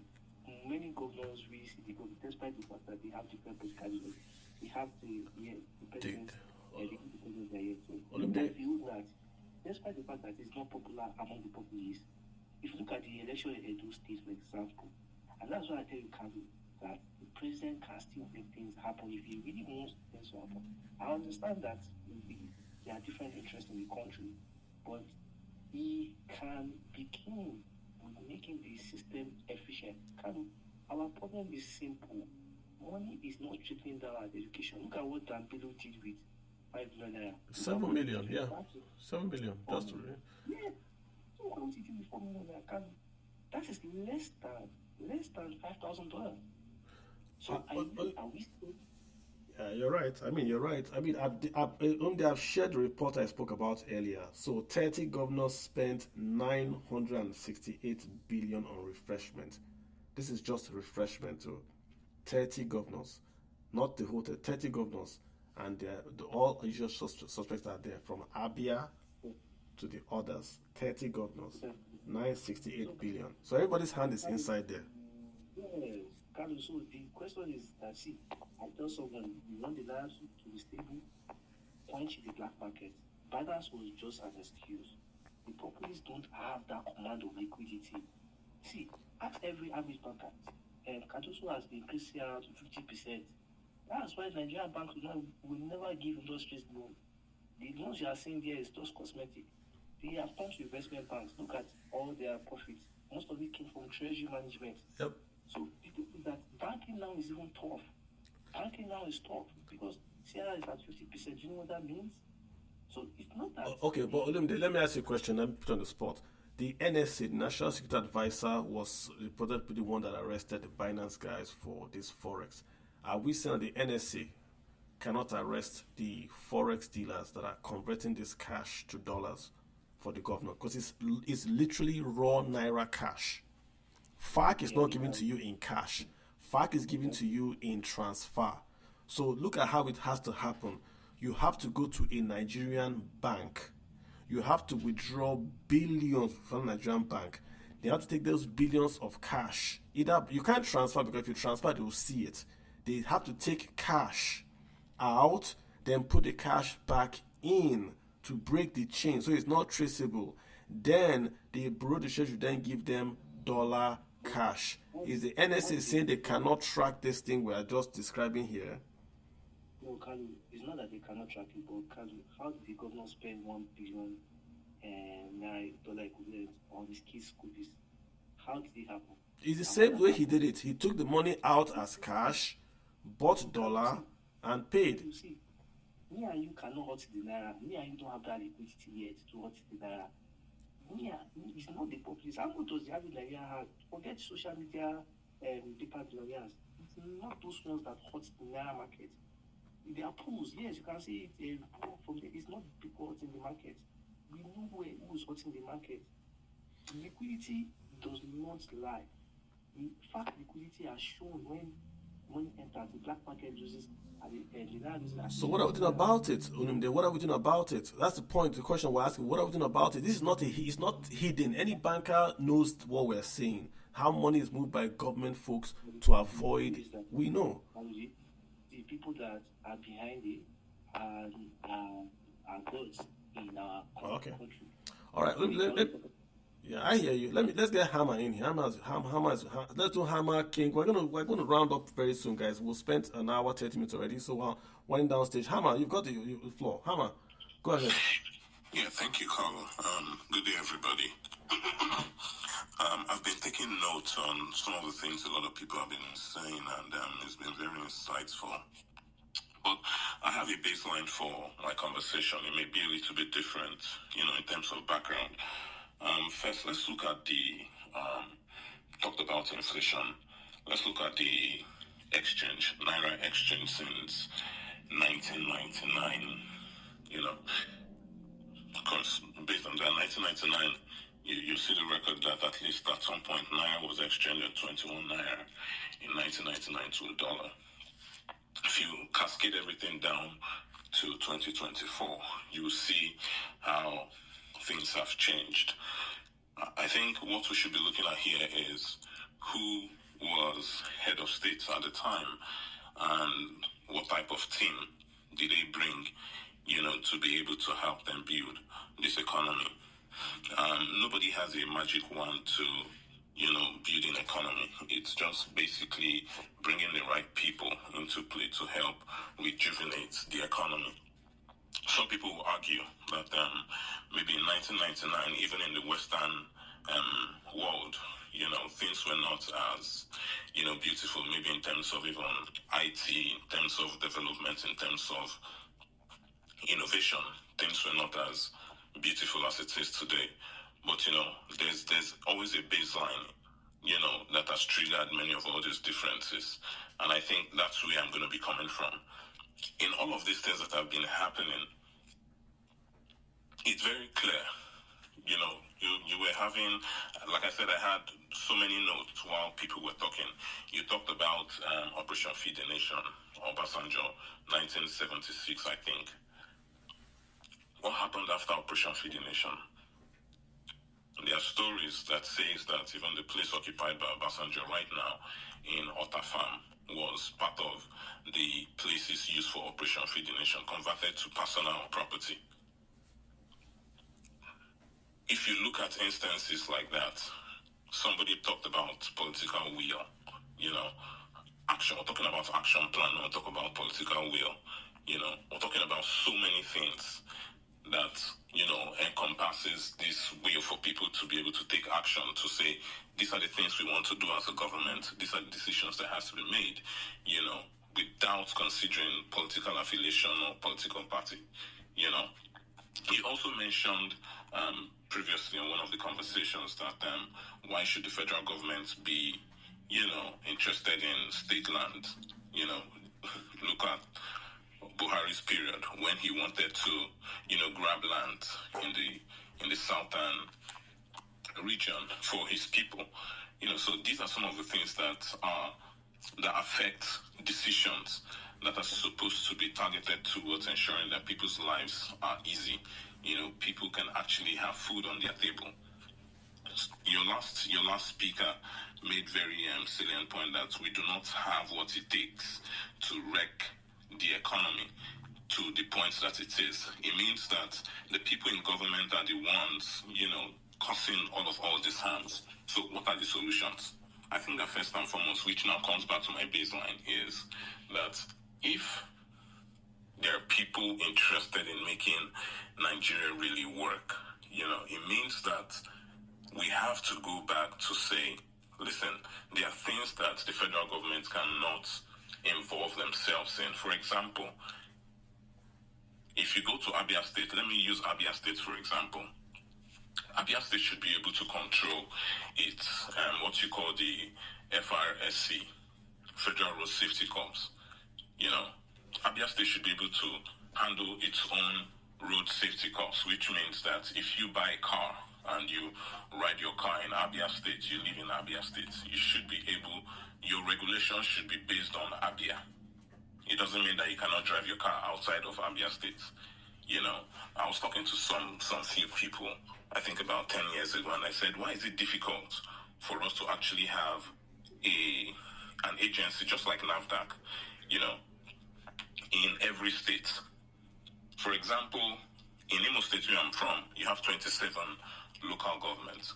Why not you have all these agencies that is now known as federal agencies in every local government? You have local government chairmen where they are in control.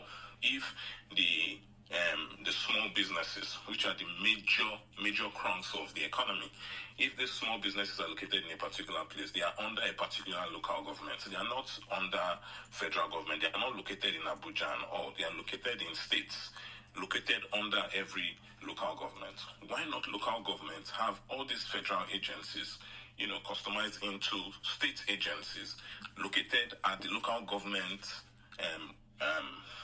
areas, or what they call local government offices, counties, you know, where they can regulate some of all the businesses, you know, all the things that they do, you know, with these businesses. For example, food, you know, food production, medicine.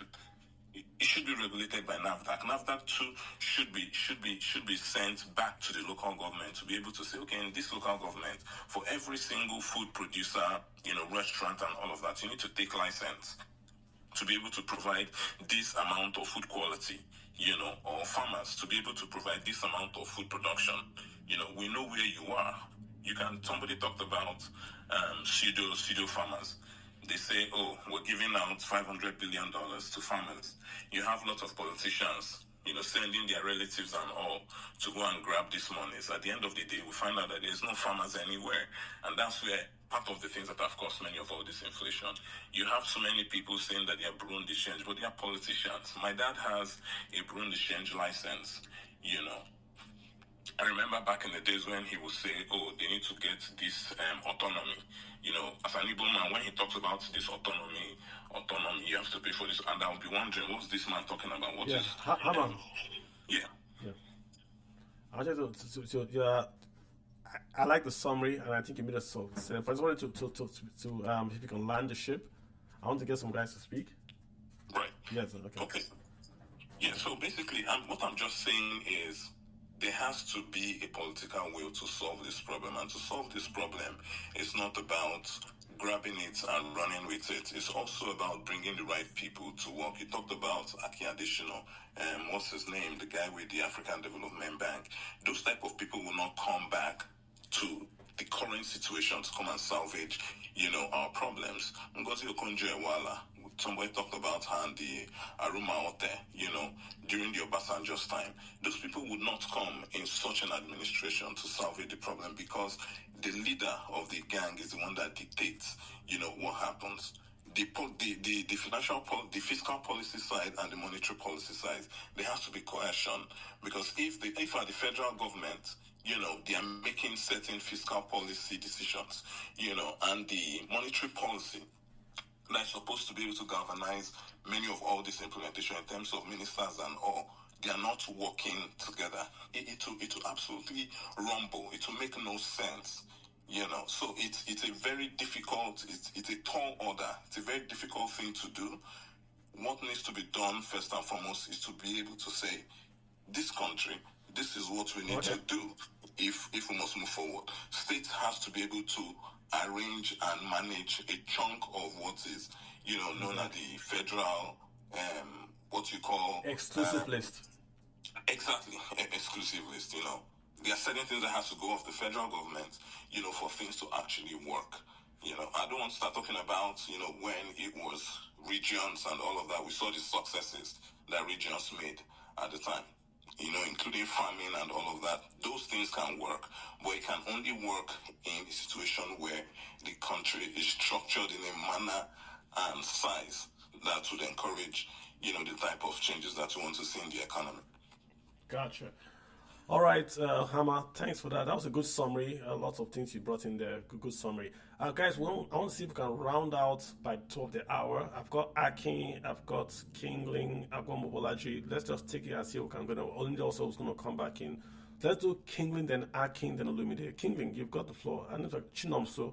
Yeah, go ahead. Yeah, good evening, everybody. I hope you're having a great weekend.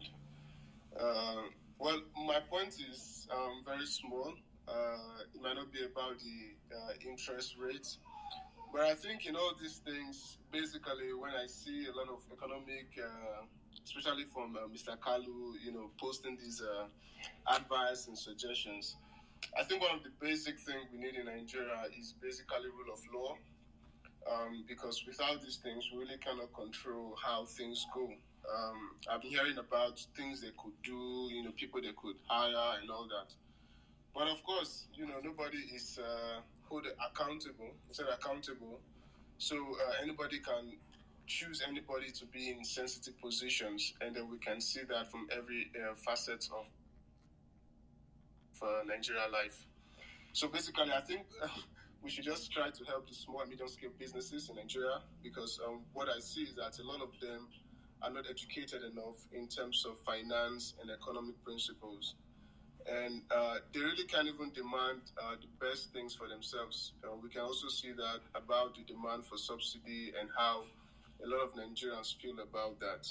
So for me, basically, the only thing that can make Nigeria economy thrive is rule of law. And I think once we fix that, even our exchange rates will definitely come up. That's all I have to say. I mean, you brought up the issue about the SMEs. It's crazy, Today, if someone comes to me and says, I'm an SME guy, should I be in business? It's very, very hard to tell the person yes. How can you operate in an economy where your MPR is 27%? Without credit, you cannot have an SME class. And SMEs are the driver of growth and employment in any economy, the US, any economy. SMEs drive growth and employment. But when you tackle inflation, you have to raise the MPR. Fantastic. But in this inflation, the CBN can't win this fight because it's not fighting monetary expansion alone. It's fighting supply constraint caused by insecurity that's allowing food not to flow. So should the CBN not be innovative enough to say, let's look for a way where we can support the SMEs in Nigeria, but we can also fight inflation. I don't think it's right to keep MPR rates so high that manufacturers are going out of business because you want to fight inflation. You can't win the fight because it's not monetary alone. Textbook says you can, but this one you can't win it alone. So I don't know. It's a bit, okay. Yes, but the issue is, I don't know. I think somebody said this is, do they really want to fix it? Because all the direction doesn't show they're actually going in the direction of trying to fix something. I think they're just trying to act, not trying to get the results we are expecting them to get. I was speaking with somebody about elections, and he said, what concerns businessman concerns government. I'm like, the government will literally determine how long your car will even last, the kind of school your children will attend, the kind of goods you can buy, and how much you can have in your pocket. And it wasn't long when they did the Naira redesign. So a lot of this population don't even know what you are talking about MPR and how it's affecting them. And they cannot even demand that. And also they don't even know how to, change their lifestyle or even do anything that actually reflects what the current situation is. I told somebody that day that if I'm doing business, forget what they are saying, my price will be related to dollar rates. It's not about pity. I'm not doing business for charity. You can't have high dollar rates and my goods will not increase. It will definitely increase, because I have to make profits, and that's why I'm there, So that's why my focus personally is about educating the small and medium scale businesses, and I'm doing that, of course, through my own career with ICT. But I tell you this, right? You hit a point that this lack of information about Nigerian SMEs and entrepreneurs about how what the CBN does, what the government does affects them. And that's why I do what I do. A long while back when I told folks not to sell their dollars, the rationale was very, very easy. It was very easy. The US was increasing rates. Yeah. And I posted literally, I said, there is no way on this earth the US dollar would be increasing rates, and the US dollar is rising in the US, and then the same US dollar is falling in Nigeria. It doesn't work. Because what you are saying is that Nigeria is subsidizing the US. Obviously. So it doesn't make any sense. You didn't have to go to school to know this, but because folks don't understand the way the currency works, then you had all that back and forth. But we have to understand MPR. If you are an entrepreneur, if you are borrowing money, if you are in business, you have to understand how decisions of the Central Bank of Nigeria drive your growth. Like I've explained today, the interest rate you pay for your house in Edo State is based on the price of beans in Kebbi. There's a direct relationship. If the price of beans in Kebbi goes up, the Central Bank of Nigeria will increase interest rates. If the Central Bank of Nigeria increases interest rates, the price you pay for your interest for your mortgage in Edo will go up. It's linked. It's not a casual linkage, it's a direct linkage. That's why in the US, they follow what the Fed says tooth and nail, right? You follow everything they say because it affects and drives decision. Here, there's a bit of, doesn't bother me, but it does bother you. The US has reduced interest rates. It's going to affect you. In Nigeria, it should be a positive. So I was surprised that Nigeria increased rates when the US was reducing rates. Only UK is keeping rates high. EU has reduced rates. US has reduced rates. Nigeria increased rates. I don't know, but let's talk to Aki. Aki, take us home. We've got about 10 minutes or so. Aki, take us home. Thanks, Dingling. Appreciate that. Aki, what's up? Aki, you still there? Can I just speak for 1 minute? Yeah, go ahead. Yeah, so Can you hear me? Yeah, so I spoke about the interest rates. Sorry, I spoke about the interest rate, why you need to look at the differential. So if you look at real rate in America, it's still positive because the interest rate is still higher than the inflation rate. If you look at Nigeria, despite the fact that inflation moderated, it's negative. It's still so negative. And if you look at it, oil production is still peaking. So what Cardoso is looking at, the only incentive he has is to make Naira-denominated investment attractive. The reality is that the industrial economy has not been performing. Let's be honest. Even when rates were at there was a greater concession which was a big FPIs on the industrial economy. It looks bad, but the reality is that the industrial economy was not really a top asset, a top priority as far as FX liquidity was a concern. And that was why I was not surprised at the end of the day when Cardoso increased interest by 50 bps. What we should be working on right now is that the Ghanaians have reduced interest rates. The Egyptians are a bit lukewarm about raising rates. So it's expected that Nigeria gains from that. But the problem Nigeria is having is not that FX will not come in. It's the mismanagement of our fact allocation and the consistent increment of liquidity in our black market. I mean, you have, again, we have exports. Let's, again, say it again. Nigeria has a net positive export position, meaning that Nigeria is exporting more than she is importing. Yet the currency, the Naira, is weakening, it's falling, it's depreciating the market. So it's not aligning. Why? Because if we go by what the CBN is saying, certain actors are buying these dollars and just keeping the dollars. If that dollar was being used in the market, yes, the economy would expand. But when you buy dollar, Aki has dropped off. When you buy dollar and you are just keeping the dollar not to use for anything productive, then Naira will fall. If that dollar was used, given to importers to import machinery, and that machinery is now making the cost of bread to fall because there's productivity gains, then Naira will gain. So the NSA, go after these guys that are taking this money out and are keeping it. Go after them. The same way you went after Binance. Go after whether it's a governor, a local government chairman, make an example. Make an example of a governor. Yes, you can't prosecute him. Charge him. Put the fact there. Put it out there. Let him lose election. Let people know that, because we can't be, it's our country too. Aki, you're back. What's in your mind? Hello, Carlo. So, Carlo, I want to touch on some things that you've said in the past and link it to what Olumide has said.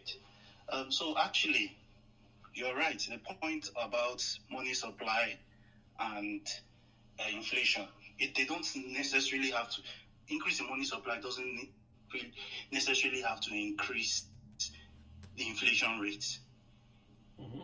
If the production of goods and services increases either at the same rate or even at a higher rate, you could even have lower prices by printing money if the money is channeled properly. Mm-hmm. And if it leads to, I agree, to production.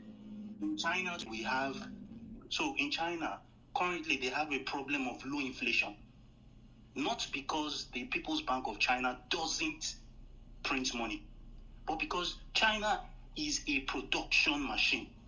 It is not just a production machine of low value added. Now, China's strong point is no longer cheap labor. They have the best quality.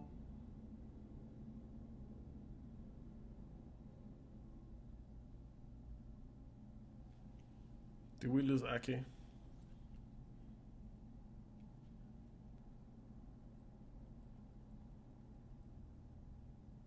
Are not producing.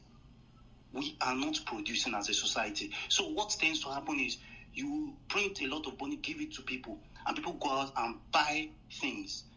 What then happens is that the people that collect your money then place orders abroad.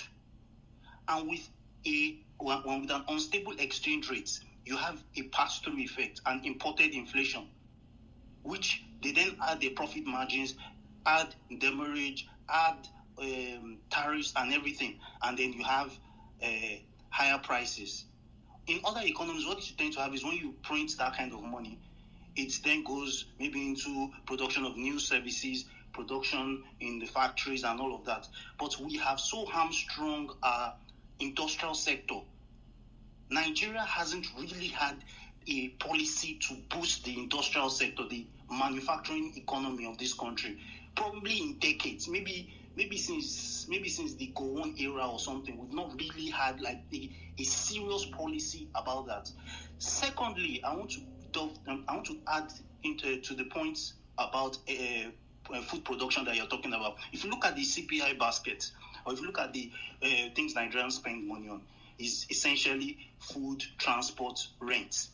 Now, what drives rent? When you have a system or in a country where we have about 25 million naira and 25 million housing unit deficits, it means that in a whole lot of the urban areas of Nigeria, landlords have more strength or more market power than renters, meaning that they can dictate rents all across. And don't forget that rents are also an input for businesses. A business that is doing fintech also has to pay rent. They have to factor it into it. When you go to ShopRite or you go to some of these other retailers and you see things are extremely expensive, know that you are paying rent. Rent is one of the main inputs that is causing all of that. So Nigeria should go. It's just unfortunate that we need to also have a construction agenda added to this. Nobody really talks about the manufacturing sector. We just ignore it. This is almost 15 to 20% of the economy. The construction sector is a big part of our economy too.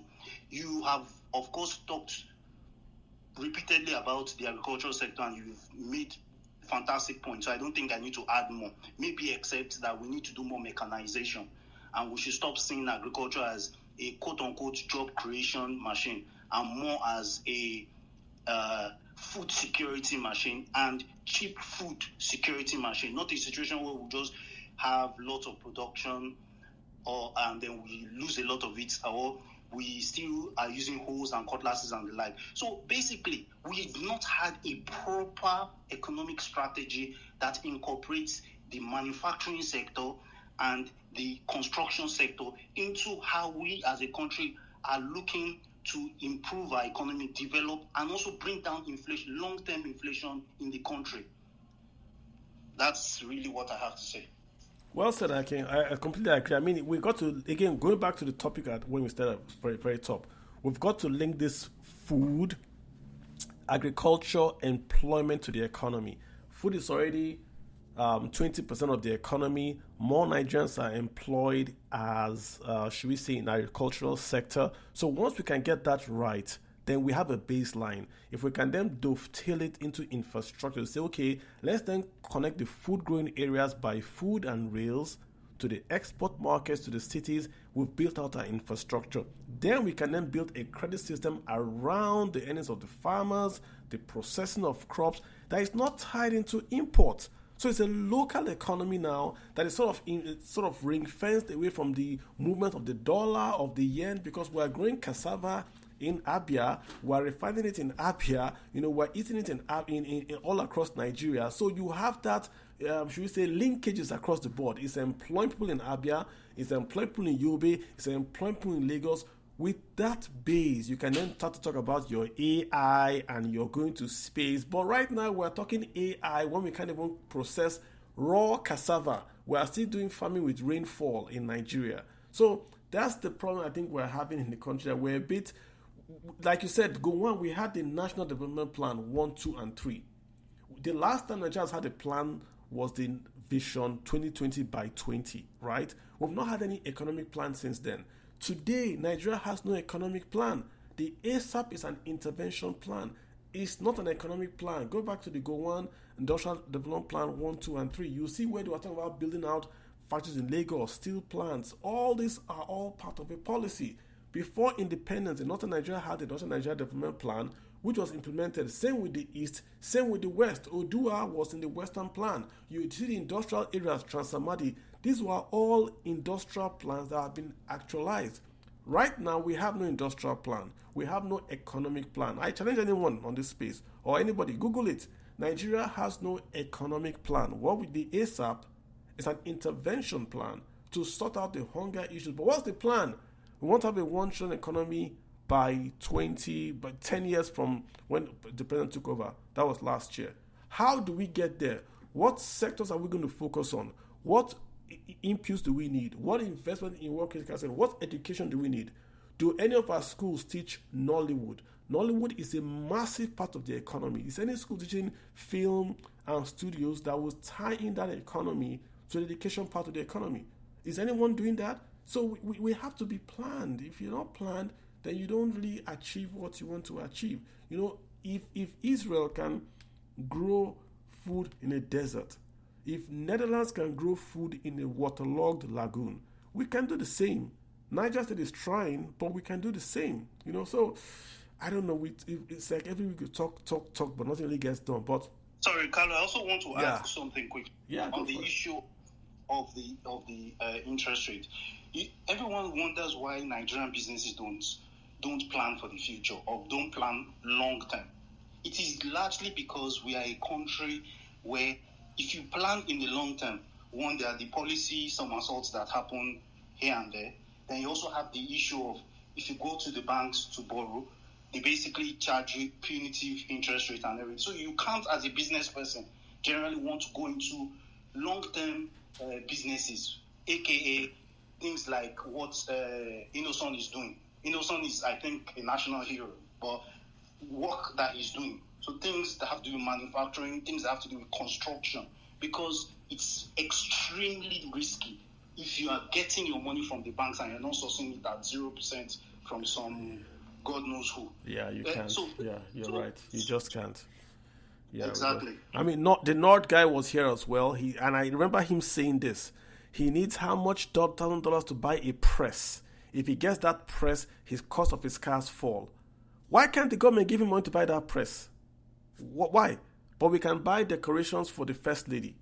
You know, I wrote a long time ago about Samsung, how Samsung started and how the military dictator then called the Samsung guy and said, people want ships, go and build ships. And in 20 years, South Korea became a world leader in shipbuilding. It's not rocket science. So, you know, sometimes you just need a focused president, a well-trained and educated workforce, and just take no excuses. Take no excuses and things happen. That's really what you need sometimes. Hey guys, it's been an interesting and informative session once again with you guys. We've been here for 2 hours and I appreciate everyone. Everyone has spoken. Thank you all. We've tried to highlight the CBN's, decision on increasing interest rates. You can tell that we're not too happy. We understand why the CBN increased interest rates. Inflation is still high in Nigeria, so they took interest rates up to moderate and to keep, monetary expansion in check. We did say that would cause the growth side of the equation to fall off because then you can't grow in Nigeria at 27% MPR. It's nearly impossible. The CBN is signaling that it's also looking at the foreign investors. It wants to also offer them a real rate of return, hence it's increasing interest rates. But we noticed the frustration of the CBN governor. He's saying that, listen, I'm doing my work and you guys are just taking FARC and buying dollars. You are importing this inflation and you're exacerbating the inflation. So that's the key concern there. I'm hearing rumors of a cabinet reshuffle. I hope the president this time gets it right. Many people are in this cabinet that are there, like someone has said earlier, because they helped the president to win the election. The president has got about 3 more years, or should we say 2 more years. 1 year is going to be election year. He's got to work. Nothing is guaranteed. The president should not assume that he's going to win a re-election. He should not also assume that they will quote-unquote BVAS or no BVAS will do the magic. He's got to work. Nigerians want a winner. If the president wins, Nigerians will support him. It's that simple. It's really that simple. All this tribal thing will go away if the president is delivering results. I've seen Coca-Cola, 1 billion. I've seen ExxonMobil, 10 billion. We need more of that. More needs to come. But if every day we're seeing people are leaving Nigeria, the dollar is going to 2,000, then people will not support him. A guy posted on Twitter the other day, hunger has no tribal marks. Very profound. Hunger has no travel marks. So we must remember it's our country too, and we must make it work. We want to succeed. If the president succeeds, we succeed. That's basically it. On that note, guys, thanks so much for listening in. I'll see you guys here again next week. Remember, my name is Kalu Aja, and we're here every weekend talking about the money, the economy, and the finance, using Nigeria as our base case. And I'll see you guys again next week if you guys allow me. You guys have a good one. Enjoy your week and keep it simple and stay safe. On that note, thank you guys and bye.